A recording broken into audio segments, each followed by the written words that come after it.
y optó por narrar su historia inconclusa. Las calles de Cali ocultan leyendas que despiertan con el sol y dormitan con la luna. La propuesta que nos presenta Cuando suena la brisa da voz a los años 90. Ya los prisioneros lo habían hecho con su canción La voz de los 80.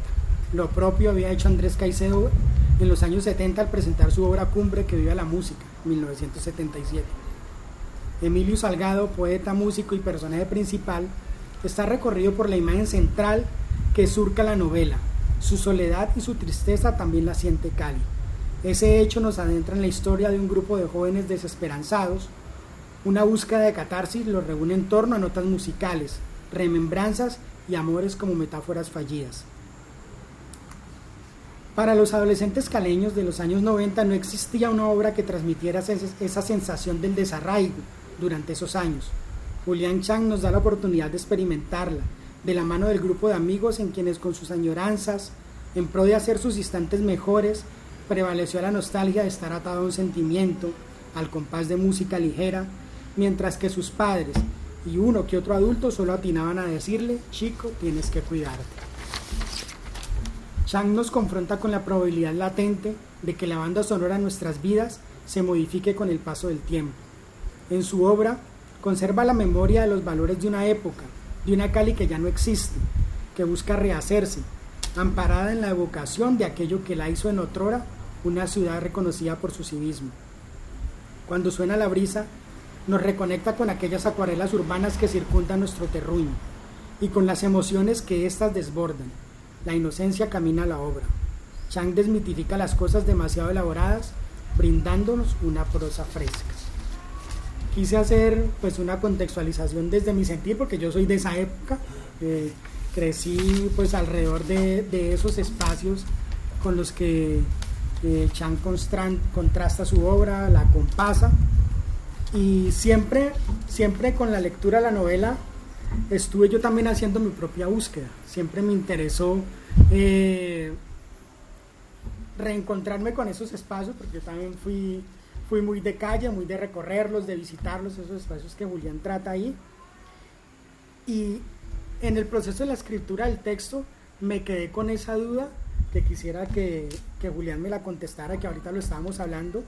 Toda novela encierra una búsqueda, y esa búsqueda tiene que ver con nuestra vida. Yo quisiera saber, en Cuando suena la brisa, ¿cuál fue esa búsqueda que hiciste? Bueno, gracias Alejo por la presentación. Buenas noches a todos y todas. Yo diría que una búsqueda que tuvo varios frentes. Por un lado, digamos, un frente intelectual, de tratar de entender mi generación, de tratar de entender una generación que para muchos era una generación un poco que iba a la topa tolondra, que era un poco perdida, que digamos, uno decía los 60, ¿no? Era generación con los ideales de cambiar el mundo, los 70, digamos, está el hipismo, los 80 fue como esa generación de que surgió los yuppies, y en los 90, ¿qué significa eso realmente? O sea, hubo, digamos, como una búsqueda intelectual de tratar de entender qué significaba mi generación. Por otra parte, también hubo digamos, un propósito vital de tratar de comprender como las fibras más íntimas de esa generación. Entonces fue como hurgando en lo que significaba esa generación, que hubo como un punto de partida. Por otra parte, yo sentía que quería que mi primera obra literaria fuera sobre Cali, que tuviera a Cali como un personaje más, el contexto caleño. Sentía que también, bueno, hay una anécdota allí adicional, y es que por aquella época yo tenía un grupo de personas, amigas contemporáneas, que formamos un grupo que se llamaba Cali Joven, y este grupo intentaba recobrar algunos de los valores de la caleñidad.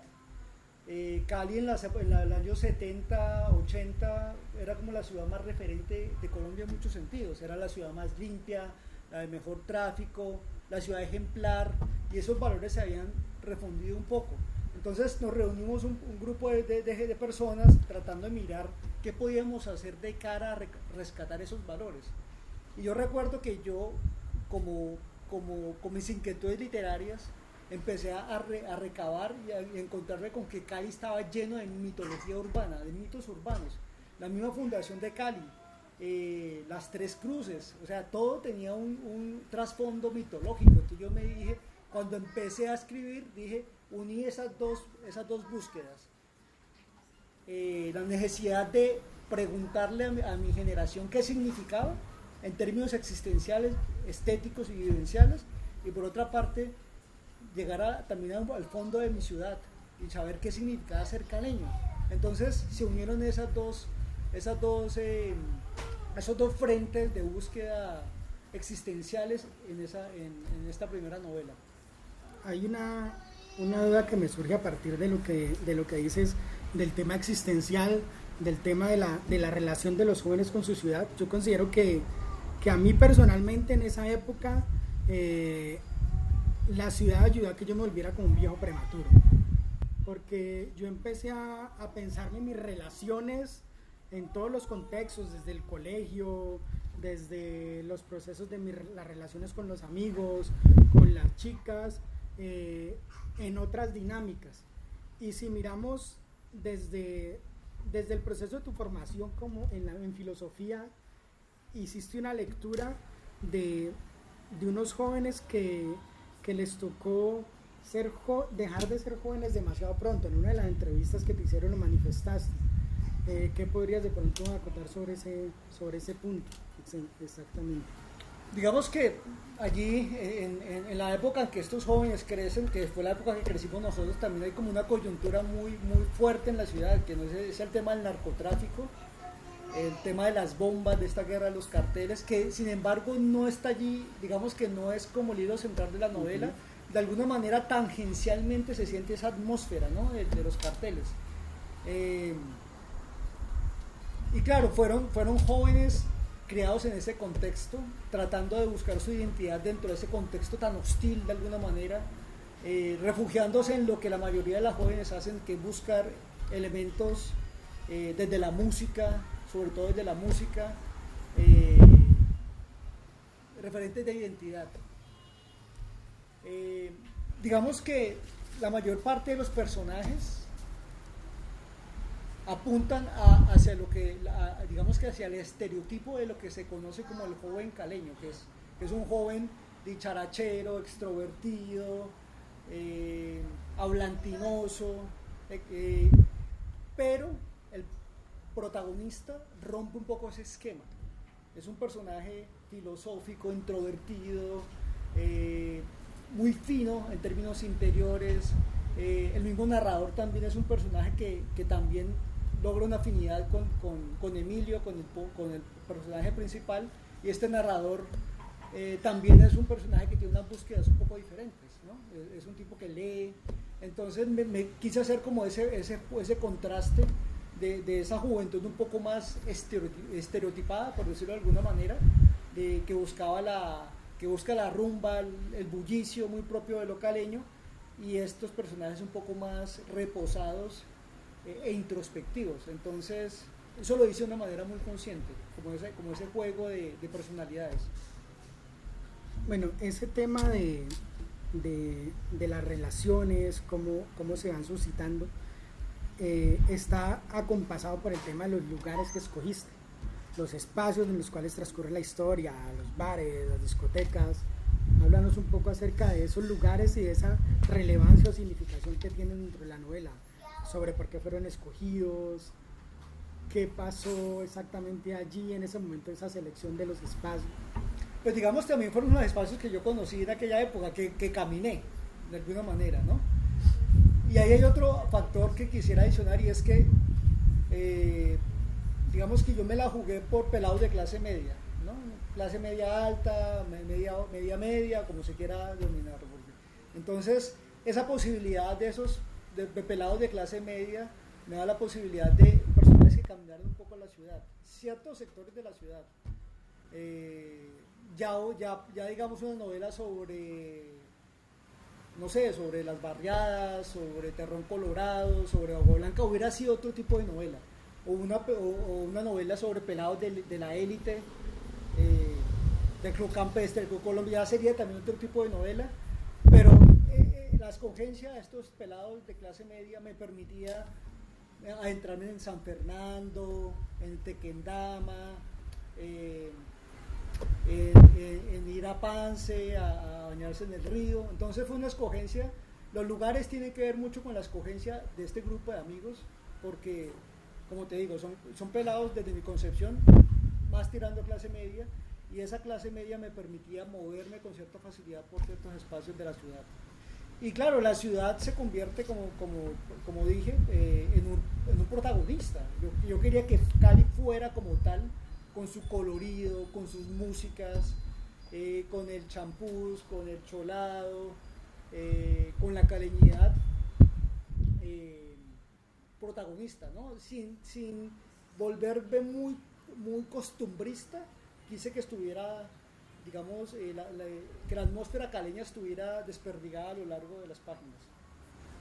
Ahora que hacía la presentación al inicio, pues obviamente yo nombré ese referente de la literatura caleña que ha sido Andrés Caicedo, y la relación que tenía Andrés Caicedo con la música pues marcó ese inicio de esa escena literaria caleña.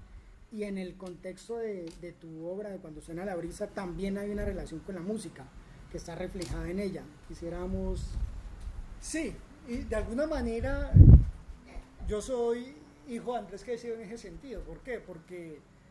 Porque en la obra de Caicedo está el rock y la salsa, ¿no?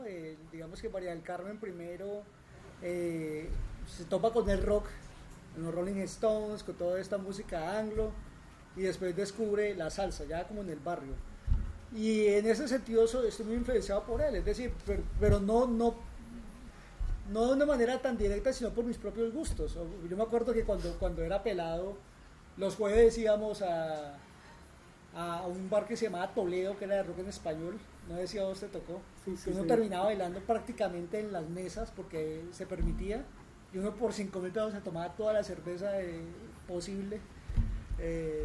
Claro, uno es irresponsable y manejaba algo licorado, ¿no? En aquella época era un poco desordenado el tema. Eso era los jueves. Los viernes podía irse uno a Martins, que fue el primer pub de rock anglo que todavía subsiste, ya lo cambiaron de lugar. Y el sábado fácilmente uno se iba a bailar salsa Juanchito. Entonces eran esas influencias allí que se ponen de manifiesto. En los 90 dicen que de pronto fue la última gran etapa del rock en inglés, con el grunge, que llega de Seattle, con Kurt Cobain, Nirvana, y toda esta onda de Pearl Jam, Smashing Pumpkins. Entonces dicen que esa fue como la última gran era del rock. Y el rock en español, claro, ya en los 90 seguía empujando duro. Digamos que empezó a finales de los 80 y en los 90 empujó durísimo el rock en español. Soda Stereo, Maná, Caifanes, un sinfín de bandas. Y toda esa era la biblioteca musical con la que uno se crió. Entonces, claro, yo también quería que, por supuesto, como era una novela de generación, en alguna medida, se pusiera de manifiesto todo ese arsenal musical con el que yo me creé. Hay una cosa que llama mucho la atención y que uno ve los díscolos, que son los chicos que están con el personaje principal. El tipo es un poeta, como muy introvertido, pero esa relación que tiene de él es como muy paradójica allí. Quisiéramos, De relación de sí, quién. esos los contrastes que hay. Él es un poeta y ellos son unos chicos, Más, sí, más más, normalitos. sí, sí. Bueno, pues es que así es un poco como, digamos que el artista es un poco así, ¿no? Es un poco, es un poco un personaje que busca, que tiene otras búsquedas diferentes a la media de la gente que lo rodea. Eso es, digamos que esa es como la manifestación artística y eso se da en todas las artes, ¿no? El artista que busca profundo generalmente es un personaje diferente a otros que simplemente no tienen esas búsquedas, sin decir que unas sean mejores que otras. Sin embargo, es un tipo que lo quieren, porque es un tipo muy cariñoso, muy tranquilo, entonces lo acogen. Pero dentro de él siempre está como ese desencaje un poco de sentirse diferente, ¿no? Diferente.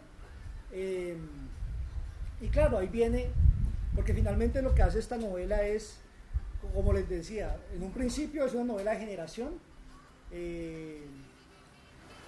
donde intento darle salida a inquietudes de tipo generacional, pero por otra parte llega a este tema de los mitos urbanos de Cali.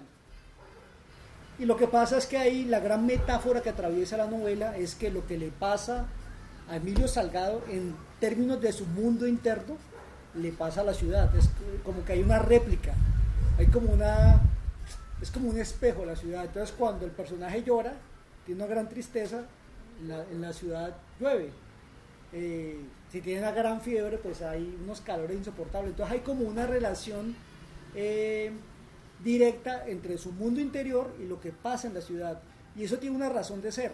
Y es que hay como una especie de maldición con la que él carga y allí eso se une con la mitología urbana. Entonces, esa metáfora que atraviesa la novela y que atraviesa al personaje principal es como el vínculo, es la bisagra entre él, entre la novela de generación con el trasfondo mitológico que se va generando de manera paralela a lo largo del texto.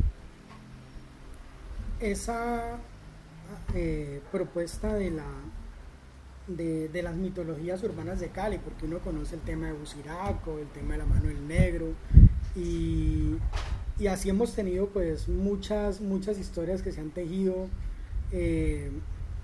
alrededor de lo que representa nuestra ciudad.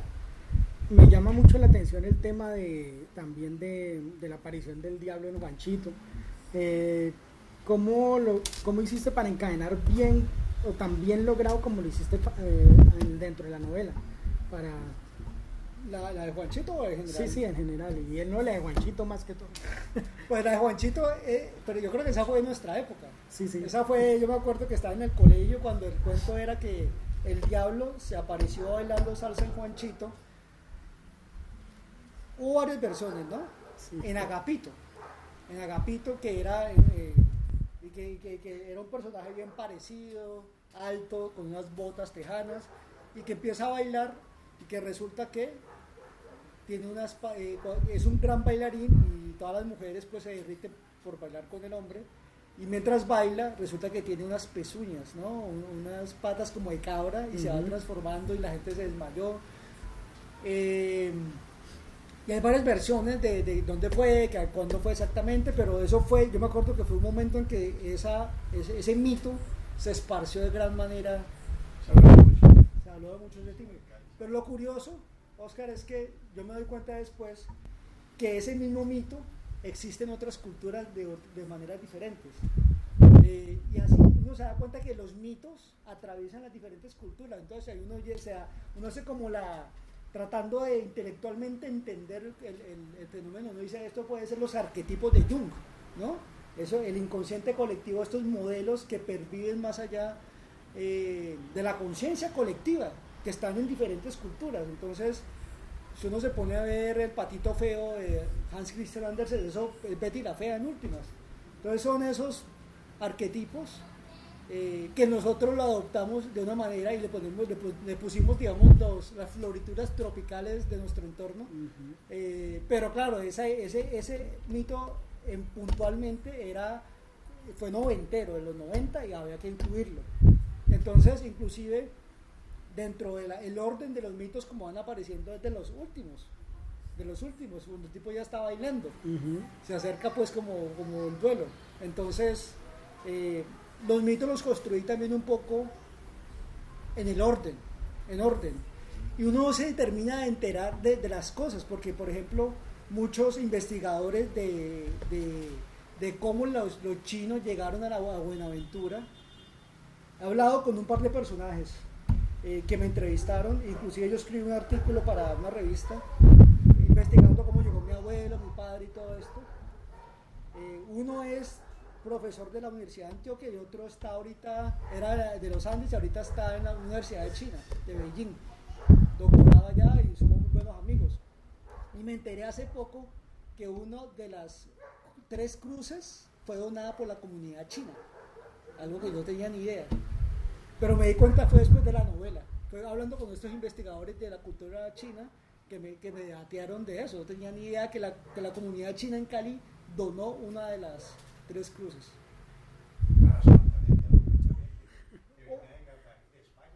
¿Espantarlo o encerrarlo? Se quedó encerrado. Quería espantarlo, pero quedó encerrado. Ese es el chiste. Sí, ahorita que hablamos un poco pues, del proceso que tienes, la filosofía, tu proceso de formación, pues lo buen orador que sos y las capacidades que tienes en el tema de la construcción del lenguaje dentro de la obra, es muy fresco, muy fácil de leer, y se siente como esa calidez dentro de la novela. Quisiera hablar un poco del tema del lenguaje, de la construcción como tal de la obra. Sí, digamos que yo trabajé en periodismo escrito en Bogotá unos años, y eso me influyó en términos de brindar una escritura ágil. Sin embargo, ahí yo me parezco a Oscar, coincido con él, que para mí es importante que haya una búsqueda estética en el lenguaje, que no necesariamente tiene que ser algo barroco y ininteligible, porque a veces lo más poético es lo más sencillo, pero para mí, digamos, los autores que más me llegan son aquellos que son orfebres del lenguaje, que hay una búsqueda estética. Entonces yo lo que quise lograr, o por lo menos lo que intenté, fue lograr un equilibrio entre esa búsqueda estética en el lenguaje, pero también que fuera asequible, que fuera ágil, que tuviera un lenguaje, digamos, un ritmo casi que cinematográfico.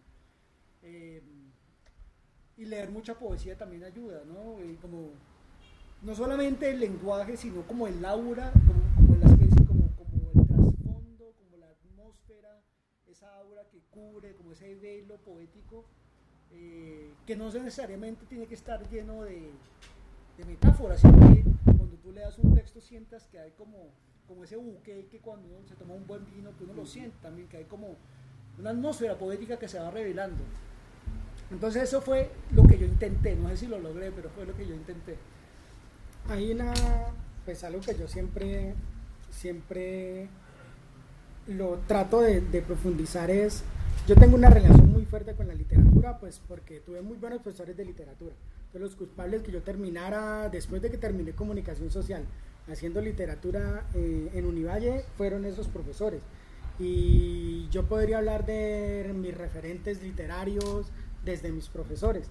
Eso de que tuve tropiezos cuando intenté escribir cuento, lo que te conté de Gabriel Alzate, me dio una nervios para esto. Porque yo venía a hacer comunicación social y escribir crónicas, reportajes, columnas de opinión, y cuando me puse a escribir cuento, entraba en las mismas dinámicas de las 5 Ws y todas esas cosas que están inmersas dentro del periodismo. Pero en el caso tuyo, has tenido una relación con el periodismo, y ahorita en la novela mostrás ese talento en tu relación con la literatura. Entonces, hablar de referentes, hablar de qué has leído, o qué marcó un poco tu proceso como escritor en esta, tu primer novela, y en tu vida y en la que se viene. O sea, son muchos las influencias, muchas. Me cuesta trabajo, yo de pronto como por épocas, yo más que, no sé, como que hay autores que uno lee y queda deslumbrado, ¿no? Y Me acuerdo que leía Proust y me pareció increíble, leía Dostoyevsky y me pareció increíble, García Márquez increíble, Cortázar, Borges, poetas, los franceses, ¿no? Pero también yo siento que tengo mucha influencia de la filosofía, así no parezca, tengo una especie no sé si sea una virtud o sea algo en contra, pero yo para mí hay como algo congénito en términos de que para mí es importante que el texto, aparte de que comunique una historia, deje algo, tenga un trasfondo, ¿no? Por ejemplo, hay un filósofo que me influyó mucho, del que hice la tesis de pregrado, que incluso él influyó más a los literatos, ha influido más a los literatos que a los mismos filósofos, que se llama Arthur Schopenhauer. Arthur Schopenhauer influyó a Thomas Mann, influyó mucho a Borges, al mismo Nietzsche, al primer Nietzsche, a Freud, aunque Freud nunca admitió realmente que el tema del inconsciente se había inspirado en la voluntad, en esa fuerza irracional que Schopenhauer llama la voluntad del universo, esa fuerza irracional que nos hace comer, que nos hace vivir, que nos hace sobrevivir. Y Schopenhauer, casi todos los filósofos, bueno, en una gran mayoría son pesados de leer. Kant, Hegel, eso yo me acuerdo que uno leyendo una página de la fenomenología del espíritu en clase, eso uno demoraba 3 horas leyendo 2 parrafitos y eso uno no lo entendía bien, eso era una vaina tenaz. Pero Schopenhauer era delicioso de leer, inclusive su obra capital, que es El mundo como voluntad y representación, es muy fino en su prosa. Él es más conocido pues como por los aforismos y todo esto, pero la obra capital de él, tú la lees y es de una finura que incluso se lo han comparado con Goethe, el gran literato alemán. Entonces, por ejemplo, esa fue una gran influencia, porque a pesar de ser un gran filósofo, lograba traducir en términos literarios sus ideas narrando de una manera muy deliciosa. Pero son muchos los que me han influido, pues. Sí, hay una cosa que pues para mí está muy presente dentro de toda la novela, y es quizás una de los factores que más me tocó, es el tema de algo que yo mismo aún lo siento, y es el tema de la nostalgia y de la evocación de esa época.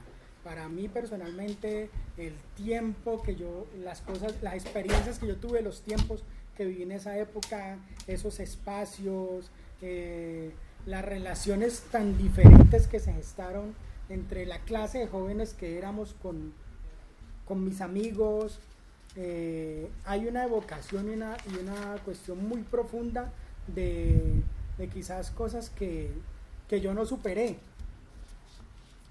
y ese tema está muy presente en la obra. Quisiera de pronto, desde tu sentir y desde lo que la obra transmite, como... Que no superé, No, me refiero al tema de la evocación y esas cosas que está presente dentro de la obra. Quisiera que me hablaras un poco de... La evocación en términos como de nostalgia, de recordar. Sí, evidentemente yo pienso que a todos nos pasa, a los seres humanos, que tendemos a romantizar también mucho la época en que uno estuvo pues, en esa primera juventud. Realmente yo la pasé bien. Yo la pasé muy bien también.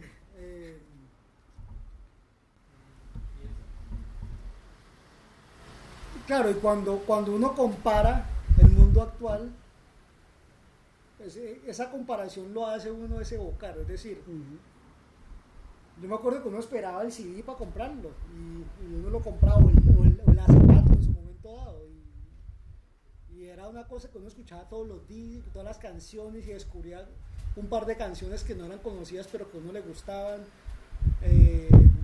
Habían 2 canales de televisión. Cuando llegó MTV, pues, que fue lo que trajo toda esta obra del grunge y rock en inglés, pues eso era todo un ritual para nuestra generación sentarse a ver ese canal. Y claro, cuando uno hace la comparación con lo que pasa ahorita, cuando los pelados tienen 40.000 millones de opciones en todo, ya de manera inmediata, uno dice, ¿qué será? ¿Qué habrá sido más chévere y más mágico? Todo esto, de esta proliferación de información, que también tiene su magia, por supuesto,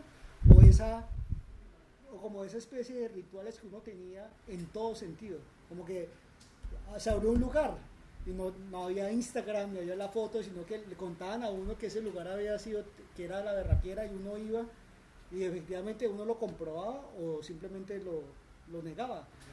Pero yo creo que fue la última generación, puedo equivocarme, pero fue la última generación en donde esos pequeños rituales todavía estaban presentes, en términos de que el mundo no había este tiempo real, no había esta virtualidad, sino que a uno le tocaba ir a descubrir un poco en la calle lo que estaba pasando. Ahorita es otro mundo, ¿no? Es otra generación que los millennials, los centennials, que uno ya más o menos entiende. Pero claro, frente a eso hay nostalgia y hay como evocar, como que, ¿no? Viene un poquito de esa metáfora del paraíso perdido de Milton, ¿no? ¿Será que eso era? Pero si uno se pone a ver eso, hay luces y sombras en todas las épocas, pero uno tiende a romantizar la suya, por supuesto. Sí. Bueno, yo por ahora ya con esos términos, si alguien tiene alguna pregunta, acotación, corrección. Gracias, Diego. Sí, cuando yo he leído 2 veces la novela, cuando suena la música, voy para la tercera lectura.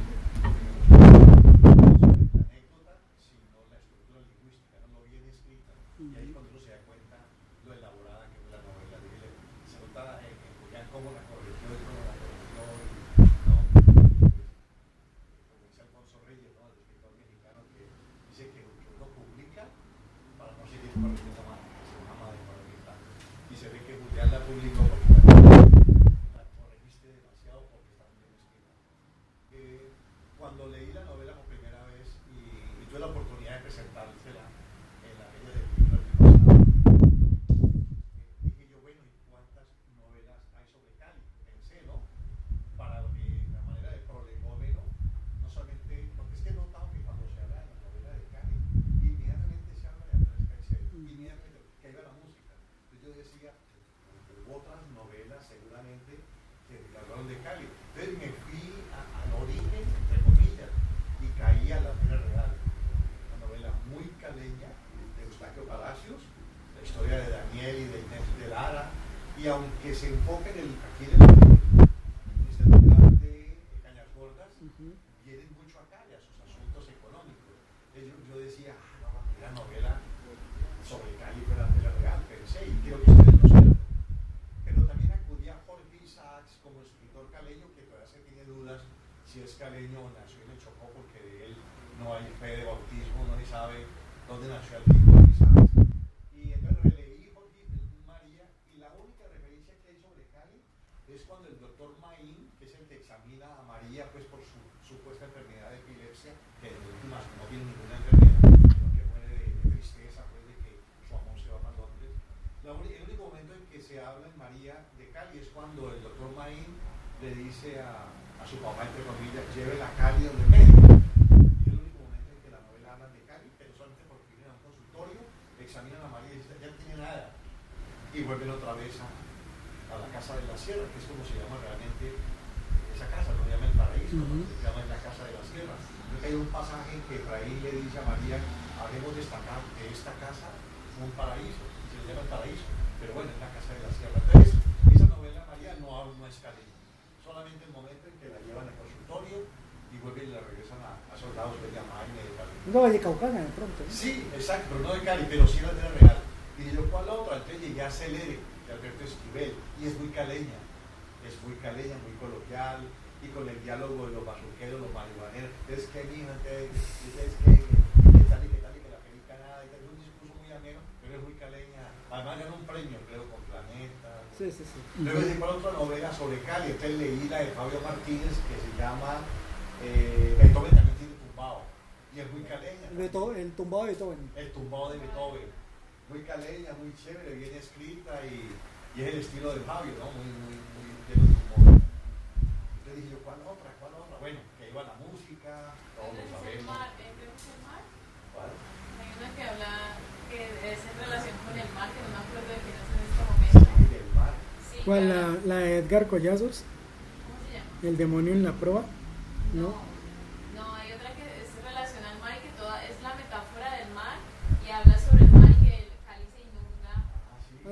¿Oscar está Gamboa? hablando es de... ¿Oscar Gamboa? No. Creo que sí. él Oscar hace también- Perdomo. Oscar ¿verdad? Perdomo, Oscar Perdomo. Oscar Perdomo, sí. Oscar Perdomo, amigo mío. Oscar Perdomo fue el que lanzó, el que, ¿te acordás? El de la... El Del de... almirante. El de allá en la... La mirada de los condenados.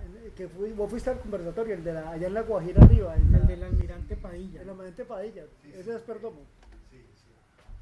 Entonces, bueno, luego vi pues, la de Andrés Caicedo, y el Picaleña, y la transición de María del Carmen Huertas, su amor por el rock, por el Rolling Stone, y luego descubre a Richie Ray, y ese es su altar. Y la novela de Cuando suena la brisa. La pregunta es, ¿habrá otras novelas o hay otras novelas que se hablen sobre Cali? Yo no conozco, qué chévere saber. Bueno, la de Pablo Val también de Fabio habla de Cali algo, ¿no? Pablo Val y los Y hombres, los hombres invisibles. invisibles. No sé si Falleva de Fernando Sí, Cruz, la de Falleva, algo. de Fernando Cruz, Lo que pasa es que bueno, yo diría que hay que mirar hasta qué punto Cali es la protagonista de esas novelas, porque puede ser que las novelas tengan como contexto Cali, pero no necesariamente Cali es protagonista, ¿no? O Cali es un elemento, un factor fuerte en la novela. No, porque Cruz Confi habla de Cali y de la avenida Roosevelt y de la avenida Colombia, y luego dice, y me encontré con la calle séptima, la carrera séptima en Bogotá, juega con Medellín, con Cali, con Bogotá, y no es la protagonista Falleva o Cámara Ardiente, porque la publicó con dos nombres, ¿no? Con Falleva, que ganó el premio en Bilbao por novela, pero tampoco es la caleña, ¿no? No, por lo menos no se conoce como una novela caleña, ¿no? Urbana, pero yo creo que él no está muy interesado en, por lo menos en su búsqueda, no está muy interesado en, por lo menos no lo ha hecho hasta ahora en poner como la ciudad así. Tampoco Harold Grener con su novela El rostro de la cera en su cara, algo así, o La cera en su rostro, es bugueña también. Y Gustavo Álvarez es muy tubeño con Cóndores, pero otra novela de Cali podría... Hay una... Pues quítate la vía Perico de Humberto Valverde, tiene ahí como, sí, pues habla de la Cali de los 80, 90, ¿no? Muy con el narcotráfico y medio autobiográfica la novela, y ahí está Cali presente. Como novela, ¿no? Porque los cuentos también son esa Bomba Camarada son muy del barrio obrero, pero no sé más. Sí, no sé, yo tengo esa duda con esa novela la novela de Edgar Collazos, El demonio en la proa, porque él habla de unos piratas que pasaron por Cali y ahí nombra la ciudad y ríos navegables aquí en Cali, sí, y en el Cauca. Entonces no sé si esa novela, y habla de ese sitio El Bayano y hace como unos referentes históricos muy interesantes de aquí de la ciudad de Cali, en El demonio en la proa. Porque es que cuando suena la brisa te habla del monstruo de Mangones, la explosión del 7 de agosto, el Chontaduro, el jugo de Rulo, la avenida Sexta, Cali, claro, las discotecas, que uno dice, sí, es caleña la novela. Lo que pasó en esa novela fue que, digamos, se abrió ese filón de la mitología. Yo quise ahondar allí y también quise traer un poco la historia, ¿no? de Cali, como traer la historia de Cali a través de esos mitos. Digamos que allí me influyó una influencia que fue la región más transparente de Carlos Fuentes, lo que él hace con el DF un poco, que él ahí pone mitología de trasfondo, mitología azteca y todo esto en el DF moderno, con muchas voces que se entrecruzan al estilo de John Dos Pasos en Manhattan Transfer, ¿no? Como esas voces de diferentes capas sociales que se entrecruzan en esa novela. Entonces, a mí me influyó bastante esa obra de Fuentes en términos de lo que él hace ahí con la mitología. Claro que es diferente como la manera como yo lo abordo, pero al meterme con la mitología, ineludiblemente me terminé metiendo con la historia también de Cali, porque también me pareció chévere jugar como con todos esos hitos históricos. Porque una vez cayó una avioneta en pleno colegio ¿cómo se llama el colegio? Santa Librada, todo eso está contado allí. El accidente que dices que afortunadamente había. Exacto, y hubo un montón de mitos. Yo me acuerdo que me conseguí un libro así con las hojas amarillas de un montón de sucesos que uno no se imaginaba que pasaron en Cali, pero claro, ya en términos, una cosa que se ve como un lago gigantesco eso que se llamaba Luna Park, como en Buenos Aires. Sí, sí. Y allá se bañaban, hace de cuenta pues una pileta gigantesca y se bañaban y eso duró varios años y un montón de historias así, que bueno, al final uno ya cuando de cara a escribir uno le toca recortar un montón de cosas porque en términos narrativos pues la caña del muerto, Amparo Arrebato, Usiraco, Piper Pimienta. Y yo le pregunto a Julián, y está también esa revista aquí, porque ya había muerto Amparo Arrebato. ya había muerto, sí. Imagínate, también hecha que uno lo cree, las cosas bien hechas no lo cree. Hay una novela de un pelado de un pelado joven, bastante joven, que ya tiene un par de libros publicados. Inclusive la primera novela la publicó con esta misma editorial y él escribe para El Espectador. Es un pelado que es enfermo por la literatura que se llama Jair Villano. Es buen amigo mío incluso y él sacó un libro sobre su generación. Estamos hablando Jair no tiene ni 30 años, ¿no es cierto? Tendrá 28 por ahí. Sí, por ahí 28. Es jovencito. Y esa novela se llama Entre paréntesis, algo así. Y habla sobre la época del bullying y la época de las pandillas de los colegios que dejaban duro, que estamos hablando ya de los 2000. Y el que tiene a Cali también como protagonista, pues como en el contexto caleño, pero yo no la he leído. A pesar de que es buen amigo mío, no la he leído. Novela que se llama Nadie grita tu nombre, que me escapa, el autor tiene 28 años, es de la Javeriana, pero la historia es en un pueblo de San Antonio, por ahí cerca de San Antonio de Quilichao. Harold Muñoz. Muñoz. Eso.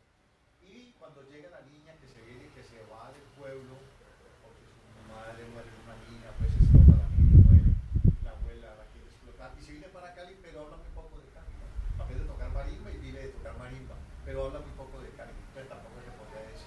Que sí. Porque Alejandro López tiene una novela muy buena, pero es sobre Tuluá también, que creo que es el profesor tuyo, Sí, sí, señor. pero es Tuluá, ¿no? Como a Gustavo Alveros.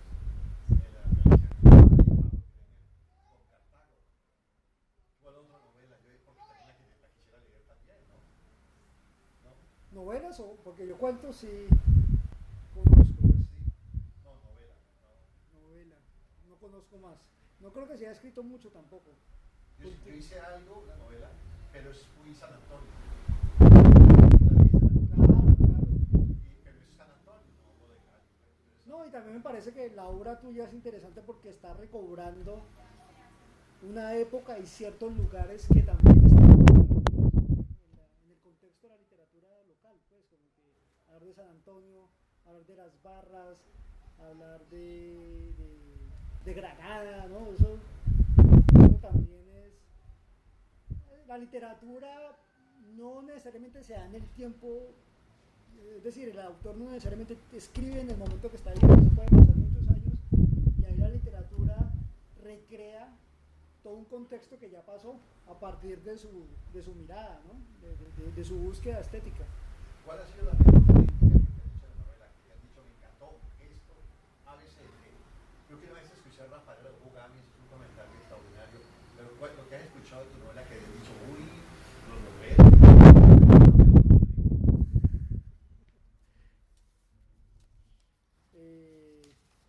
Pues no sé. No, yo lo que siento es que la novela se ha hecho un espacio, y es lo que más, o sea, ha tenido muy buena crítica en general, y se ha ido haciendo un espacio. Ya llevan 4 años y sigo hablando de la misma novela, ya, como que ya me da hasta pena, pero siento que la novela se ha ido haciendo un espacio, y posiblemente con la segunda, con la que viene, coja más fuerza todavía, porque siempre digamos que el ritmo de un libro es muy diferente a la música. La música, como está concebida la industria musical, sale un disco, pega o no pega, ya, desechable. En cambio, un libro tiene la ventaja de que va abriendo campos y no tiene el afán de... Siempre va a permanecer, es lo que vos decís, siempre va a hablar de un momento que puede ser interesante para alguien ahora, pero también lo puede ser para alguien 30 años más adelante. O sea, vos estás hablando de libros que pasaron hace tanto tiempo y están aquí. Es como que eso no es algo que desaparezca, eso es algo que permanece. Es como lo bonito de la literatura. Vos estás diciendo, te basaste en ¿hace cuánto y en qué momento estamos? Claro, claro. Pues a mí me emocionó mucho la columna de Aura Lucía Mera en El País. Fue la que más me emocionó porque pues fue muy fue muy generosa pues ¿no? Entonces yo la llamé a agradecerle. Me conseguí el teléfono y la llamé. Pues me dijo pues algo ahí que pues, obviamente no es para de pretensión, pero me dijo, como ya estaba desfachatada por hablar, me dijo, volviste mierda Andrés Caicedo. Yo le dije, no, pero no me compares.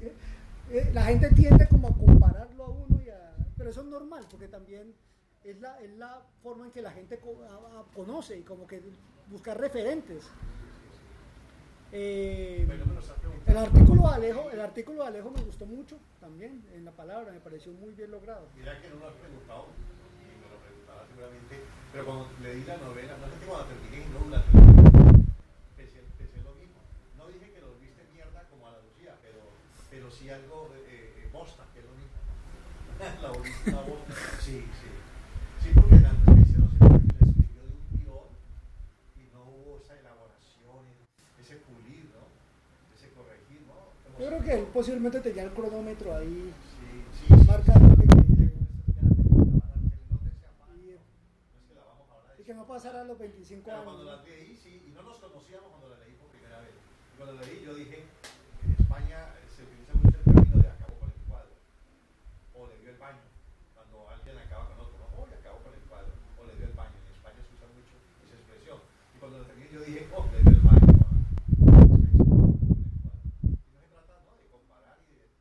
Pero hay una fruición y un deleite cuando se lee con la risa, que es el mismo, porque cuando llega la música uno es pensando como la anécdota, ¿no? Y robaron al gringo, y la salsa, y la rumba, y la marihuana, y Rolling Stone, y habla del capital de mar,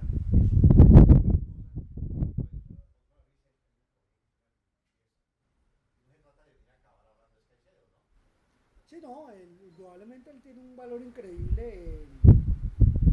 Digamos que fue de los primeros en hacer literatura urbana, ¿no? Como urbana. A mí me preguntó Fabio Martínez, no es porque me haya preguntado, me ha faltado una vez, y nos preguntan, ¿por qué crees que fue exitoso? Y no lo había premeditado, pero en ese momento se me salió, me dijo, puede ser, seguramente que sí. Porque en el colegio, yo lo recuerdo, yo estudié en San Luis, Fernando Soto Aparicio, que era nuestro escritor. La rebelión de las ratas. La rebelión, sí. Don Simeón Torrente ha dejado de beber. Uno veía de novelas bonitas, románticas, no pasa nada, y al final fueron felices y comieron perdices, ¿no? Y entonces viene Andrés Caicedo y habla de hierba, marihuana, rumba, Richie Ray. Para mí eso fue el cambio, ¿no? La irrupción de él no fue, ese aporte, ¿no? A la literatura que es machera. No, acabó con Soto Aparicio. Gustavo Álvarez en el 71 irrumpió y ese 74 llegó Andrés Caicedo, lo desmoronó. Entonces, para mí fue que veníamos leyendo, bueno, yo fui el viejito aquí del salón, pero uno leía, yo me acuerdo que era María, la de Soto Aparicio, la rebelión de las ratas, don Simeón Torrente ha dejado de beber y aprenderse las fábulas de Rafael Pombo. Va la madre que nos aprendiera la pobre viejecita, Rin Relacuajo, Simón el Bobito, dijo a su mamá bebé pajete, y uno, chéverísimo, pero eso es lo que uno leía. Entonces llegó Andrés Caicedo, no con esa asombrosa literatura, sino que habla de droga, marihuana, avenida Sexta, rumba, Rolling Stone. Para eso fue, ¿no?, lo que rompió. Pero como aporte literario, para mí no ha habido nada. Con todo el respeto, además, nos conocimos, él es un año mayor que yo, y yo lo veía pasar, ¿no? Y nunca fuimos amigos. Y yo decía, venga, Andrés Caicedo Estela y tal, y no. Pero fue porque rompió pues, con esquemas, con paradigmas, y se atrevió a hablar. Creo que realmente fue el primero en que le habló a la gente joven, o sea, como que creó un... Eso. ¿Quién lo lee todavía? ¿Quién es Andrés Caicedo? Sí, ese fue. A pesar de que fue burdo, pero pues llegó al lenguaje de... Perfecto, eso. Le escaló. Y además llegó a la época, a muchas personas que han vivido eso en los barrios, que menciona que son barrios típicos de Cali, que meten mucho con la historia, pues sobre todo como los inicios de la salsa y el rock que va a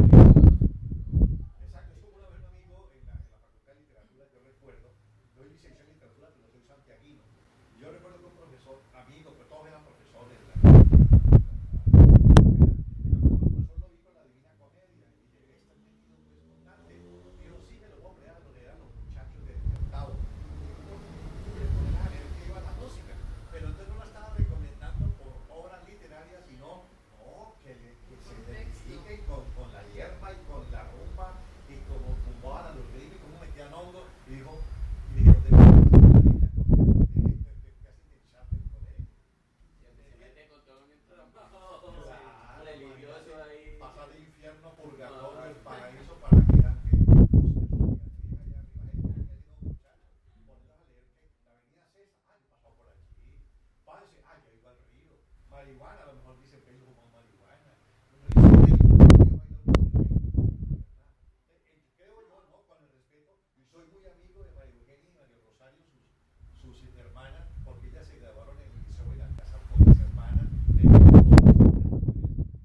es nada contra ellos, de familia muy querida. Y el Nicanor, no, yo trabajé toda mi vida hasta que me pensioné, trabajé con un hijo de María Victoria, Caicedo, le dije nada con una familia muy querida y grandes lectores. Pero es eso, su irrupción fue que le dijo, venga, hablemos de otra manera. Y el hecho de haber muerto joven, pues también magnificó la leyenda, ¿no? Exacto. Y su estampa, pues así mechudo, de Rockstar de rockstar. la literatura. Rockstar de la literatura. Claro, la muerte, ¿no? Que fue Seconal. Esa es, también como esa visión trágica de la vida tiene su... Pero es que por lo general se adapta muy bien al lenguaje caleño, que es muy, muy dado así, porque muy poca es como la estética buscada en el lenguaje caleño es muy burdo por lo general a la hora de hablar. De pronto el lenguaje del cachaco sí es más elaborado, pero el caleño por lo general habla así, entonces me parece que sí logra eso.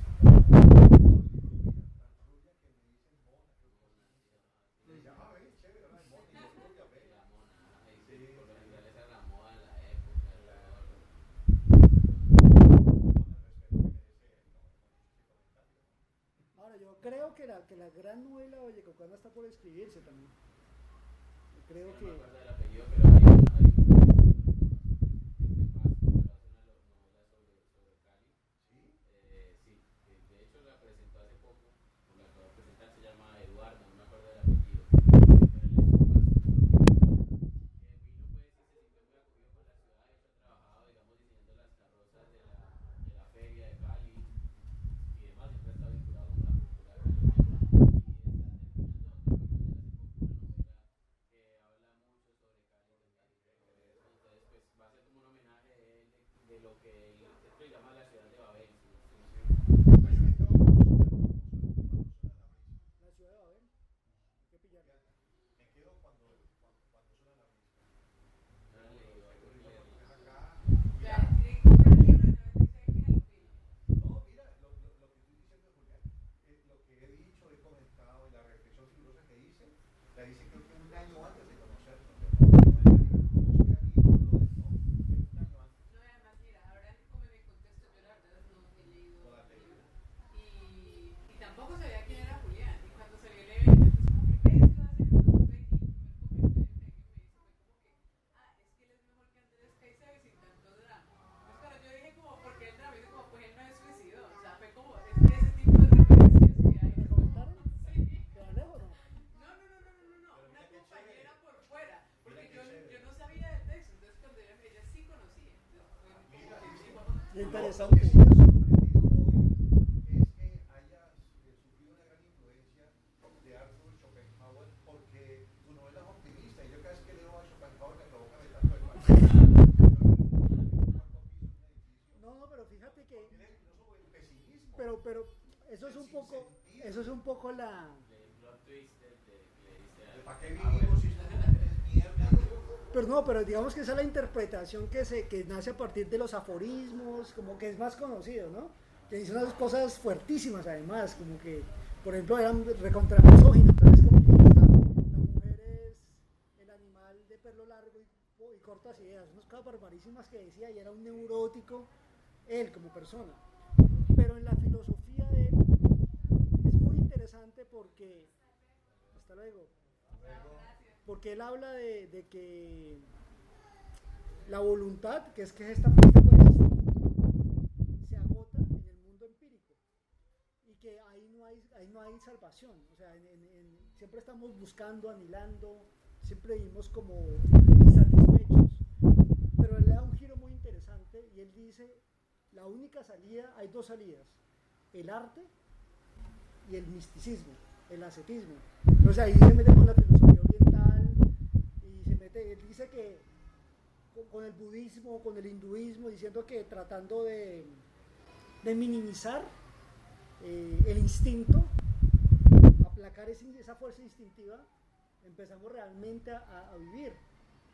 Y en la experiencia artística, cuando uno contempla un cuadro o una obra literaria, y sobre todo la música, él habla que la música es la esencia del universo.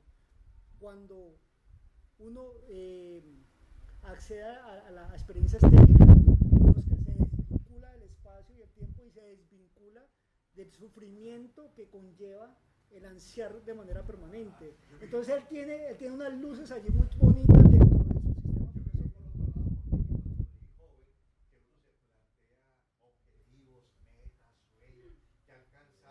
Yo lo leí y decía, ¿para qué se establecen metas y usted nunca va a lograr nada de lo que usted se vive? Olvídese, el tiempo pasa y usted va a pillar, pues término mío, ¿no? Que nunca está. Entonces yo decía, ay, y a mí me encanta leerlo. No digo que cada vez que lo leo me puedo cantar, pero leer la filosofía, la pepa de la filosofía es hermosísimo. Pero ahora entiendo lo que hablas de que es comparado con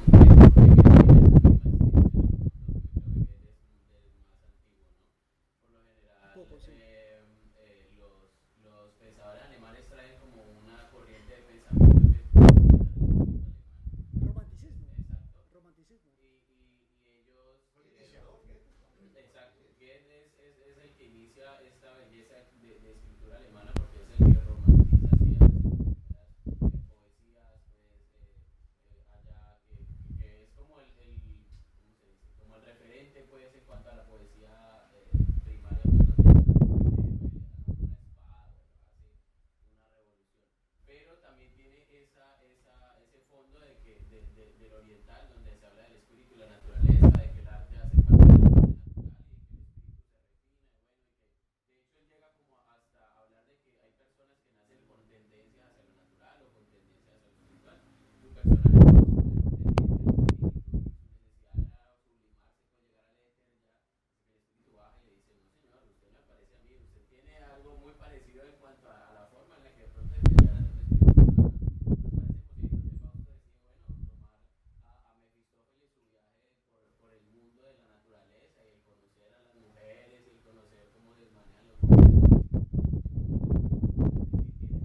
Ese trasfondo, porque de hecho lo llevan desde Hegel, lo llevan Schopenhauer y va hasta el último que fue ya como uno de los filósofos, pero más novelístico antes que de pensamiento, que es Hermann Hesse, que también llega con el lobo estepario, que llega con Damián. Siddhartha, Damián, que pues también habla sobre esa dualidad del ser humano entre el espíritu y la naturaleza y cómo muchas personas se decantan por lo espiritual o por lo natural. Sí, es todo el influjo de ese movimiento romántico. Ajá. Total. Obviamente toca de alguna manera en su coletazo a Schopenhauer. Pero claro, son influencias que uno dice, pues, ¿cómo Schopenhauer? Pero como la pregunta fue eso, como tratando de cavar a veces las influencias son muy indirectas, como que uno lee y lo que le queda a uno ahí es como cierta sensibilidad de ese autor y de alguna manera ahí se va decantando, pero eso pues tiene un montón de condicionantes porque se mezcla con con otras influencias y realmente es un proceso muy misterioso. Eso como opera, uno ni lo entiende, uno trata ahí medio, tiene unas luces, pero uno como opera realmente el proceso creativo es algo bastante misterioso. bueno, ¿para cuándo? Este año, fíjate, ¿me iba a decir algo? Y él hablaba que las ideas, o sea, que él hablaba, él en su novela habla, pues que ellos van a algo que llaman las madres, ¿no? En el viaje van a Mefistófeles, algo que llaman las madres, que es como el mundo de las ideas. Entonces él trata de representar el mundo de las ideas como unas madres a las que tú vas y pides, pero que muchas personas van a ellas, o sea, a través del como respuesta a las mismas preguntas que existencialmente se hacen los seres humanos a través de las épocas. Entonces por eso uno encuentra artistas que tienen como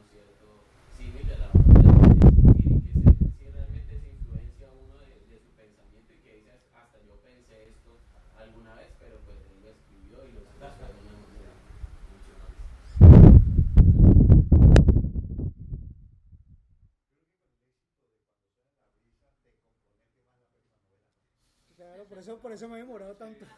Cuando García Márquez recibió el premio Nobel, Yo creo que la segunda me va a empujar otra vez más esta. Como que, Y la intención y la idea de la segunda es sobre esta misma base. no, totalmente diferente y eso lo hice de manera muy consciente. Ya no tiene nada que ver con Cali. Me inventé un lugar ficticio, una cosa ahí muy pretenciosa, pero vamos a ver cómo sale. cuando García Márquez y lo llaman a avisarle que se había ganado el Nobel, él dijo, ay, me metí en un lío. Pensó que Mercedes Barça, la mujer pensó que iba a decir que iba a dar una alegría grandísima. Y cuando colgó dijo, ahora sí me jodí. ¿Por qué? Porque a partir de ahora tengo que escribir mejor. Sí. Es lo Es mismo, como ¿no? cuando Colombia le ganó 5-0 a Argentina, ¿no? Que le dice el bolillo a Pacho Maturana, nos jodimos, tenemos que ser campeones del mundo. Exacto. Eso también, Y aquí seguimos. y aquí seguimos, Sí, es un compromiso. luchando. Es un compromiso, Julián, para la próxima novela. Sí, de eso se trata. Yo ya la verdad prefiero, digamos que cada libro que haga, hacerlo con la mayor intención y así me demoro un poquito más. Hay autores que publican un libro por año y yo no sé cómo hacen, pero sí, la idea es, aunque yo sé que generalmente la carrera de los escritores llega a puntos muy altos y generalmente tiene ahí como sus altibajos, ¿no? Es muy complicado estar así pues en la cúspide creativa al 100%, pero por lo menos uno se traza la intención, ¿no? Y vos personalmente, o sea, ¿cómo sentís que a vos el libro te ha cambiado? ¿En qué te ha afectado o en qué te ha beneficiado? Este, El escribir en general y también el que viene. este para mí fue como un proceso de aprender a escribir una novela. Entonces por eso me demoré bastante, porque aunque no había asumido la vocación como con la decisión de yo como que siempre quise ser escritor, pero mamá como que me empleaba, trataba de encajar en un puesto regular. Entonces me demoré mucho también por eso, porque era como me estaba pasando lo que dice Vargas Llosa, que lo que le puede pasar peor a un escritor, que volverse escritor de domingos, ¿no? Como que ahí los domingos ahí, y eso no rinde. Fue cuando tuve la oportunidad un tiempito y dije, le metí la ficha y aprendí muchos secretos del oficio escribiendo esta. En esta segunda que estoy escribiendo, digamos que los retos y los desafíos han sido de otra índole, no tanto técnicos, sino más del orden de imaginación, porque escribir sobre un lugar conocido tiene sus luces y sus sombras, sus cosas fáciles y difíciles. Fácil es que, pues bueno, ubicar la calle, ubicar hasta la época, pero también lo difícil es que te puedes descachar por cualquier cosita de que esa calle no estaba allí, de que esa canción no era de esa época, que pilas, un montón de esas cosas. Pero un lugar nuevo es también inventarse leyes nuevas. Es como crear un universo nuevo, a partir de cero. Entonces, digamos que en términos técnicos, siento que avancé mucho y adquirí mucha herramienta con esta primera novela, pero en términos de desafío de imaginación, esta otra me está retando más. Entonces, es como algo así, siempre hay algo ahí que está descuadrado, igual, como que no. Pero bueno, igual yo pienso que eso es lo bonito de la escritura, como que no siempre hay algo diferente, siempre hay algo que es distinto, y ya después de eso quiero descansar de la novela, quiero meterme al cuento, como que retarme. Igual yo con casi los trabajos que tenía antes siempre sentía que me agotaba, como que ya no más esto. Así fuera en periodismo y fueran artículos diferentes, yo como que sentía, qué pereza, ya como que con la literatura no me ha pasado, como que siempre siento que es una aventura ¿En Soho te pasaba eso? de Playboy. Yo fui editor de Playboy. Ah, no era Soho, era Playboy. Yo fui editor de Playboy, sí. Me estaba pasando lo último eso, me sentía ya como agotado. Sí, entrevistar a la Playmate, pues chévere, ¿no? Pero, o escribir tal artículo, tal perfil, pero ya me sentía como que no me retaba mucho, no me desafiaba mucho. En la literatura siento que cada obra, cada libro es un desafío que uno no siquiera sabe qué necesita de uno para que ocurra. Uno ni siquiera en el proceso uno se va dando cuenta qué necesita de uno, qué necesita pasar de uno para que eso ocurra, para que eso se concrete. Entonces es muy bonito porque también tú me hablabas de como de catarsis y todo eso. Hay un elemento de autoconocimiento muy potente en el escribir y en el leer también. Te estás conociendo también, estás llegando a zonas tuyas que desconocidas. Están saliendo voces tuyas que ignorabas. Posibilidades tuyas que antes no eran transparentes. Entonces, por ahora la literatura me ha gustado, como que digo, no me va a alcanzar la vida para todos los libros que ya tengo ahí como en mente.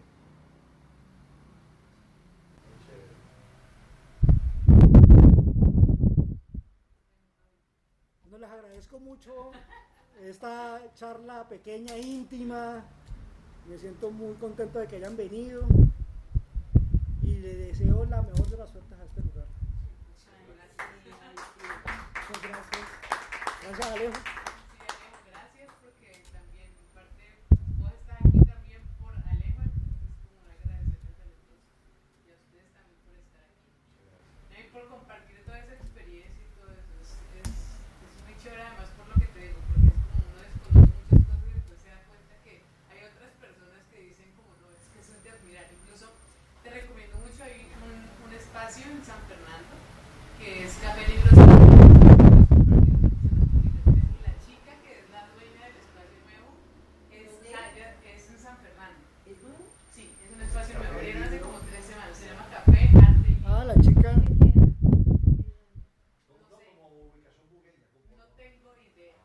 Cristina se llama, Cristina. No recuerdo cómo se llama. Cristina. ¿Tú te acuerdas cómo se llama la chica? Pero mira, ella, o sea, ha sido como, siempre desde que se dio cuenta del evento, me dijo, mira, yo admiro a Julián, ese libro es lo mejor, y se ha encargado también como de... Sí, muy linda, muy linda. Sí, pero es como una muy admiradora de tu obra. Le encanta el libro. Una fan, ve. Una fan. Sí, tiene una fan fan. enamorada. No, y de Oscar, porque ya Oscar Ya tengo 3 fans, Oscar, Alejo y la pelada. ¿Cuál Oscar? ¿Él o yo? Que también eres fan de la escritura de Julián, entonces que ya iba a completar. Ahora Pero tiene mira, que- nosotros vivimos lejísimos. Y mira, ¿Ah, sí? porque hubo una publicidad muy bonita. El afiche fue muy bien montado, de algo lleno de arte. Pero además, Julián Chama. Lo que yo quiero rescatar de Oscar es que aparte que es un buen escritor y es un gran conocedor de la literatura, es que es un personaje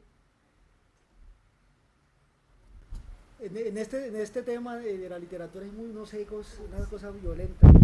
Oscar es una persona que cuando le gusta algo lo dice de una manera muy franca, no se guarda lo que siente, y eso no es tan común, porque o no. ¿Ustedes conocen todos los profesores suyos? Sí, pues. Que los Oscars solemos. Por eso son los Óscares, ¿no? Los Oscars. Sí, los Osorios. Es un ambiente muy agradable. Uno entra y ahí mismo el ambiente. Y bueno, y chévere que de pronto, y bueno, y chévere que de pronto, y bueno, y chévere que de pronto, y bueno, y chévere que de pronto, y bueno, y chévere que de pronto.